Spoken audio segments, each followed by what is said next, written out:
Assalamualaikum warahmatullahi wabarakatuh. Saya Renata Apriliana dari BING semester 4, Prodi Pendidikan Bahasa Inggris. Video ini dibuat untuk memenuhi ujian tengah semester saya pada mata kuliah AIK 4. Di video ini saya akan menjelaskan secara singkat tentang gerakan pembaruan Islam. Pembaruan Islam bukan dalam hal menyangkut dasar atau fundamental ajaran Islam. Artinya, bahwa pembaruan Islam bukan dimaksudkan untuk mengubah, memodifikasi, atau merevisi nilai-nilai dan prinsip-prinsip Islam supaya sesuai dengan selera zaman, melainkan lebih terkait dengan penafsiran terhadap ajaran-ajaran dasar agar sesuai dengan kebutuhan perkembangan dan semangat zaman.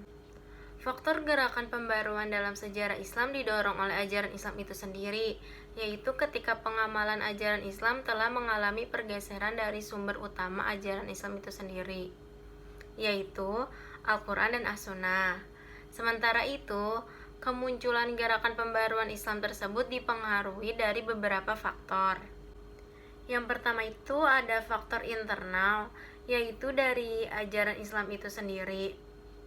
Ajaran Islam mendorong untuk melakukan pembaruan seperti yang didapat di dalam hadis, yang artinya sesungguhnya Allah akan mengutus untuk umat ini pada setiap 100 tahun orang yang akan memperbarui agamanya. Hadis riwayat Abu Daud nomor 3740. Dari hadis tersebut berarti bahwa gerakan pembaruan dalam Islam tidak akan pernah berhenti dilakukan oleh suatu kelompok umat Islam hingga di kehidupan dunia ini tidak ada lagi. Ajaran Islam tentang ketauhidan telah bercampur dengan kemusyrikan atau ajaran-ajaran Islam yang tidak sesuai dengan Al-Quran dan Al-Hadis. Faktor kedua ialah faktor eksternal yang melatar belakangi adanya suatu tindakan dalam pembaruan Islam, khususnya masa modern. Menurut klaim Barat, gerakan Islam muncul pada masa modern dipengaruhi oleh Barat. Pengaruh ini tampak pada tekanan tema-tema pembaruan yang diusungnya. Dalam hal ini, modernisasi dalam bidang pendidikan, politik, perdagangan, kebudayaan, dan teknologi dalam kehidupan umat Islam terus dilakukan untuk merupakan respon atas kehadiran Barat di dunia Islam. Selain pembaruan yang dianjurkan Rasulullah, juga dapat dilihat bahwa adanya keterpurukan kaum muslim dalam beberapa bidang tersebut, sehingga kedua faktor tersebutlah yang memicu betapa pentingnya sebuah pembaruan bagi Islam di era modern, terkhusus di Indonesia. Para tokoh pembaruan Islam berusaha menggerakkan umat Islam untuk memperbarui kehidupan serta mendorong umat Islam untuk mengusir dominasi bangsa Barat di negara-negara Islam. Adapun beberapa tokohnya seperti Muhammad bin Abdullah Wahab, Jamaluddin Al-Afghani, Muhammad Abduh, Sayyid Ahmad Khan, dan lain-lain. Yang kedua ada memahami latar belakang dan tujuan Muhammadiyah. Muhammadiyah didirikan pada tanggal 18 November 1912 yang bertepatan pada tanggal 8 Zulhijjah 1330 Hijriah.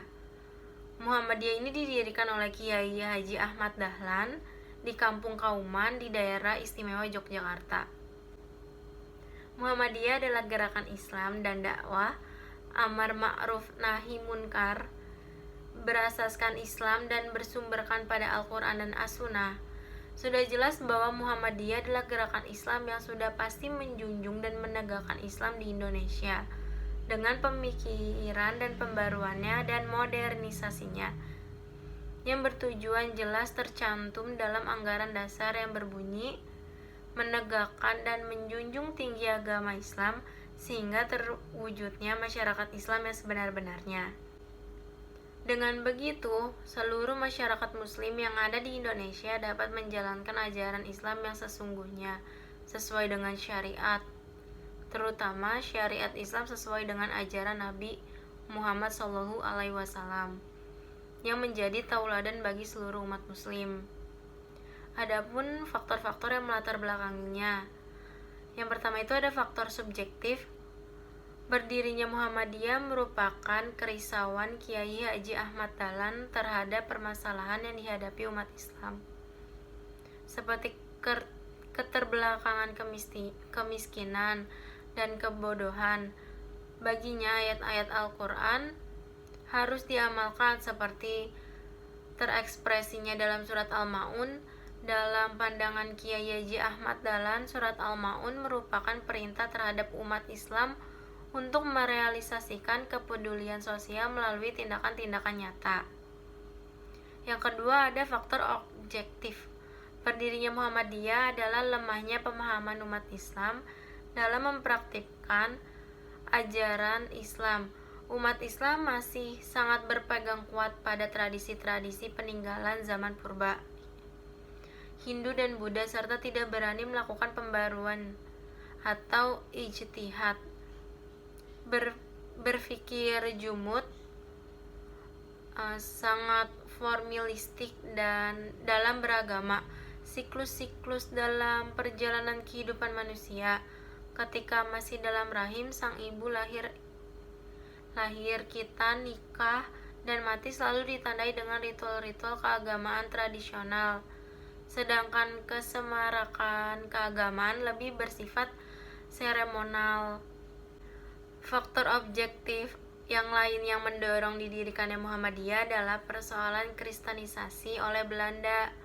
Pemerintah Belanda berasumsi bahwa kristenisasi akan memperlunak perlawanan pribumi. Berangkat dari pemikiran semacam ini, Belanda kemudian mendukung penuh kegiatan misionaris. Berbagai fasilitas diberikan oleh Belanda, baik dalam bentuk kebijakan maupun finansial. Bagi Kiai Haji Ahmad Dahlan, kenyataan ini harus dihambat agar umat Islam terhindar dari upaya-upaya permurtatan. Yang ketiga itu ada memahami Kiai Haji Ahmad Dahlan dan pemikirannya. Kiai Haji Ahmad Dahlan pernah menuntut ilmu dari beberapa guru dan kiai selama berada di Mekah. Ia pernah haji pada usia 15 tahun dan tinggal di Mekah selama 5 tahun. Pada masa tersebut, Kiai Haji Ahmad Dahlan banyak belajar dengan pemikiran-pemikiran para pembaruan Islam seperti Muhammad Abduh, Jamaluddin Al-Afghani, Rashid Ridho, dan Ibnu Taimiyah. Di sanalah kemudian ia berganti nama menjadi Kiai Haji Ahmad Dahlan. Kiai Haji Ahmad Dahlan adalah sosok yang memiliki rasa ingin tahu tinggi, termaksud salah satunya untuk mempelajari tata organisasi. Ia kemudian bergabung dalam perkumpulan Budi Utomo dan menjadi salah seorang pengurus di dalamnya. Kiai Haji Ahmad Dahlan diperkenalkan dengan organisasi oleh Mas Jojo Sumorto yang juga seorang anggota dan teman dekat dari Dr. Wahidin Sudirohusodo. Ia mempunyai beberapa kerabat di Kauman dan sering berkunjung ke sana. Setelah mendapatkan beberapa informasi dari Jojo Sumorto, berkawan dengan beberapa anggota Budi Utomo dan menghadiri pertemuan-pertemuan Kiai Haji Ahmad Dahlan, merasa bahwa organisasi ini adalah organisasi yang bagi sepenuh hati ia dukung. Dari situlah ia banyak mendapatkan ilmu dan pengalaman sekaligus mempunyai kesempatan untuk berdakwah mengenai ajaran Islam dan akhlak mulia di perkumpulan tersebut. Sesuai dengan sumber dan bahan yang ada, pokok-pokok pikiran dan pandangan Kiai Haji Ahmad Dahlan sebagaimana diuraikan di bawah ini. A. Dalam bidang akidah, Kiai Haji Ahmad Dahlan sejalan dengan pandangan dan pemikiran ulama salaf. B. Menurut pandangan Kiai Haji Ahmad Dahlan, beragama itu adalah beramal, artinya berkarya dan berbuat sesuatu, melakukan tindakan sesuai dengan pedoman Al-Quran dan As-Sunnah.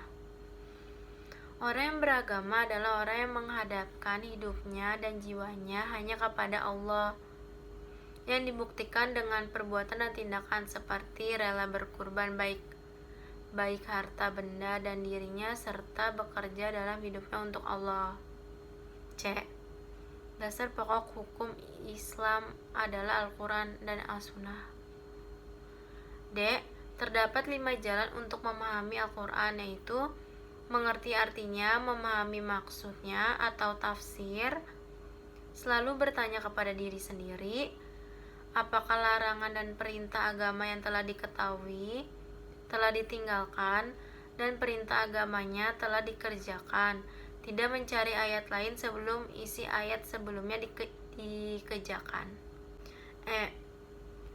Sebagai landasan agar seseorang suka dan bergembira, maka orang tersebut harus yakin bahwa mati itu bahaya, akan tetapi lupa kepada kematian itu merupakan bahaya yang jauh lebih besar dari kematian itu sendiri.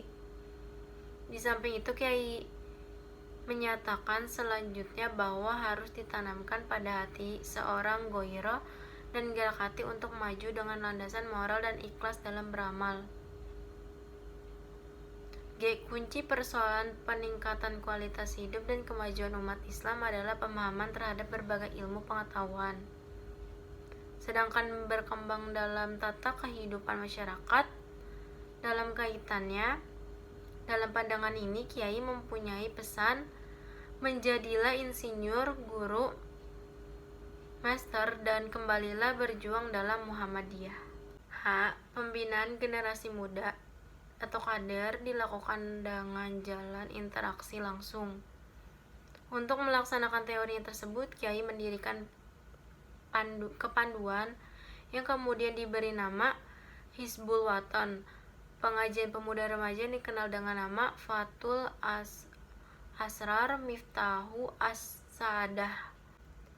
L. Strategi menghadapi perubahan sosial akibat modernisasi adalah merujuk kepada Al-Quran, menghilangkan sikap fatalisme, sikap taklil. Strategi tersebut dilaksanakan dengan menghidupkan jiwa dan semangat ijtihad melalui peningkatan kemampuan berpikir logis, rasional, dan mengkaji realitas sosial. J. Objek gerakan dakwah Muhammadiyah melalui rakyat kecil, kaum fakir miskin, para hartawan, dan para intelektual. Yang keempat itu ada memahami mukadimah anggaran dasar Muhammadiyah. Pada tanggal 8 Zulhijjah 1330 Hijriah atau 18 November 1912 Miladiah oleh almarhum Kiai Haji Ahmad Dahlan mendirikan suatu persyarikatan sebagai gerakan Islam dengan nama Muhammadiyah yang diatur dengan majelis-majelis kebahagiaannya mengikuti perkembangan zaman serta berdasarkan syura yang dipimpin oleh hikmah di dalam permusyawaratan atau muktamar. Kesemuanya itu perlu untuk menunaikan kewajiban dan mengamalkan perintah-perintah Allah dan mengikuti sunnah Rasulnya Nabi Muhammad guna mendapatkan karunia dan ridhonya di dunia dan di akhirat, dan untuk mencapai masyarakat yang sentosa dan bahagia, nikmat dan rahmat Allah yang melimpah-limpah.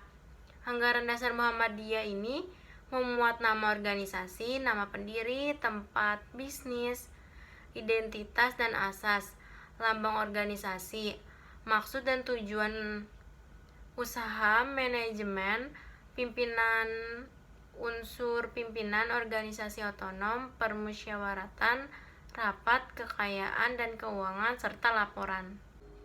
Yang kelima itu ada memahami kepribadian Muhammadiyah. Muhammadiyah adalah persyarikatan yang merupakan gerakan Islam. Maksud gerakannya ialah dakwah Islam dan amar ma'ruf nahi munkar yang ditujukan kepada dua bidang, perseorangan dan masyarakat. Dakwah dan amar ma'ruf nahi munkar pada bidang pertama terbagi kepada dua golongan. Kepada yang telah Islam bersifat pembaruan atau tajdid, yaitu mengembalikan kepada ajaran Islam yang asli dan murni. Dan yang kedua adalah yang belum Islam bersifat seruan dan ajakan untuk memeluk agama Islam. Dalam perjuangan pelaksanaan usahanya menuju tujuan terwujudnya masyarakat Islam yang sebenar-benarnya, di mana kesejahteraan, kebaikan, dan kebahagiaan luas merata. Muhammadiyah mendasarkan segala gerakan dan amal usahanya atas prinsip-prinsip yang tersimpul dalam mukadimah anggaran dasar, yaitu 1. Hidup manusia harus berdasarkan tauhid, ibadah, dan taat kepada Allah. 2. Hidup manusia bermasyarakat. Yang ketiga itu ada mematuhi ajaran-ajaran agama Islam dengan berkeyakinan bahwa ajaran Islam itu satu-satunya landasan kepribadian dan ketertiban bersama untuk kebahagiaan dunia dan akhirat. Sifat-sifat Muhammadiyah. 10 sifat kepribadian Muhammadiyah itu menjadi sifat kebangsaan Muhammadiyah. Sebagaimana moderasi itu diperlukan.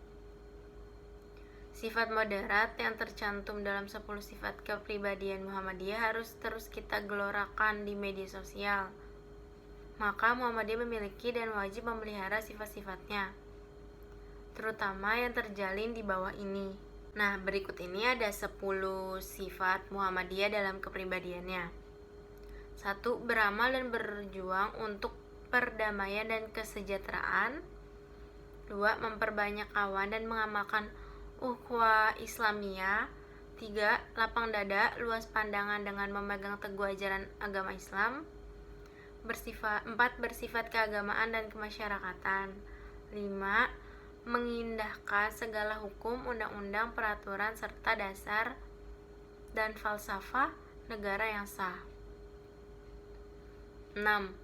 Amar ma'ruf nahi munkar dalam segala lapangan serta merujuk contoh teladan yang baik. 7. Aktif dalam arus perkembangan masyarakat dengan maksud islah dan pembangunan sesuai dengan ajaran Islam. 8. Kerjasama dengan golongan Islam manapun juga dalam usaha menyiarkan dan mengamalkan agama Islam dan membela kepentingannya. 9. Membantu pemerintah serta bekerja sama dengan golongan lain dalam memelihara dan membangun negara untuk mencapai masyarakat yang adil dan makmur yang diridhoi Allah. 10. Bersifat adil kolektif ke dalam keluar dengan bijaksana. Yang terakhir itu ada matan keyakinan dan cita-cita hidup Muhammadiyah.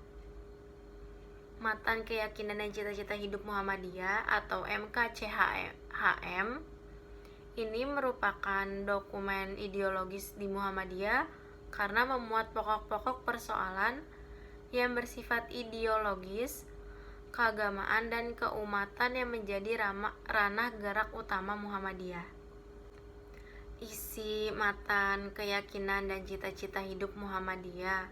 Pertama, Muhammadiyah adalah gerakan Islam dan dakwah amar ma'ruf nahi munkar, berakidah Islam dan bersumber pada Al-Quran dan As-Sunnah, bercita-cita dan bekerja untuk terwujudnya masyarakat utama, adil makmur yang diridhoi Allah, untuk melaksanakan fungsi dan misi manusia sebagai hamba dan khalifah Allah di muka bumi.